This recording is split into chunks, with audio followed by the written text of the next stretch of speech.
For our final writing project for our Introduction to Literature class, you will be, for the first time this semester, reading and writing about at least one book-length piece of literature. Specifically, you'll need to analyze the play R.U.R. and/or the novel Do Androids Dream of Electric Sheep? Because this is the first time for that, in this mini lesson, I want to offer a couple pieces of advice for reading and annotating book-length literature. And as one of our activities for this module, we will work together on one of our last discussion threads for this semester to create a collaborative list of strategies for reading longer literature. And along the way, I want to talk a little bit about those two specific pieces of longer literature, Do Androids Dream of Electric Sheep and R.U.R., and to provide at least one example of an issue related to human experience that I could conceivably write about in an analysis of them. So first, a couple pieces of advice for reading and annotating book-length literature. The first is to remember that these are not the length of tales that Edgar Allan Poe talked about reading in a single setting in his influential review of Nathaniel Hawthorne's Twice Told Tales, one of the critical articles included in our module on fiction this semester. When you read book-length literature, it's important to set aside a significant amount of time, probably stretching across multiple days, and to chunk the text in a way that makes sense to you. For example, R.U.R. is structured as 4 chunks, 1 prologue and 3 acts in the recommended printed edition from Penguin Classics. And Do Androids Dream of Electric Sheep is structured as 22 chunks, 22 chapters in the acquired printed edition from Del Rey. To make reading these pieces of book-length literature more manageable, I recommend setting reasonable goals in terms of those chunks. For example, if I want to spread out my reading of R.U.R. across 4 days, I could make my goals to read the prologue on the first day, Act 1 on the second day, Act 2 on the third day, and Act 3 on the fourth day. Or, if I want to spread my reading of Do Androids Dream of Electric Sheep across 5 days, I might set myself a manageable goal of reading either 4 or 5 chapters on each of those days.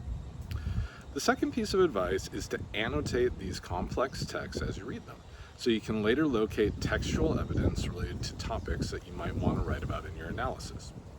Annotate, of course, is simply a fancy professor word for take notes, and in my particular case, underline words, phrases, and sentences. Now, before I share my example of that type of annotation, I want to talk a little bit about these two specific pieces of longer literature.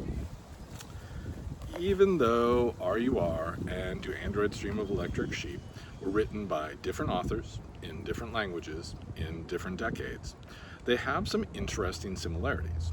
Those similarities are an aspect of these complex texts I want to take notes on as I read. Now, about those obvious differences first though. The play R.U.R. was written by Karel Čapek in Czech in the 1920s. The novel Do Androids Dream of Electric Sheep was written by Philip K. Dick in English in the 1960s, and was adapted, I should mention, into the influential science fiction film Blade Runner by Ridley Scott in the 1980s.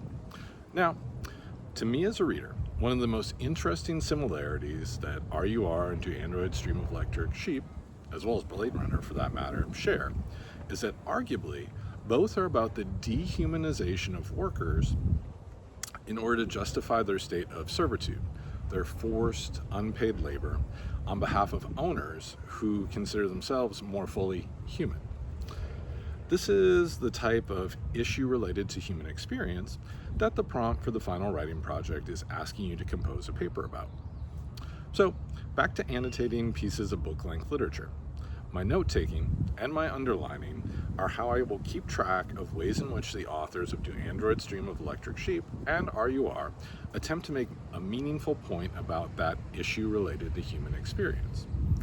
To do that, I first underline sentences in the text where they raise the issue, then make notes in the margin that identify the issue and remind me of any pages on which it has come up previously. What does this look like? Well, One thing that I want to keep track of while reading these two complex texts is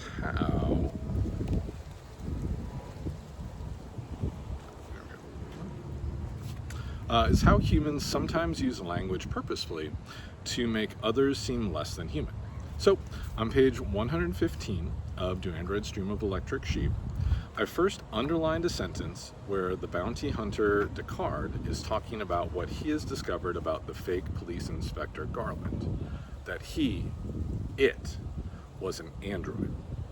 Then, in the margin, I made the note, purposeful use of pronoun it, to communicate Descartes wants to think of Garland as less than human. See also page 113.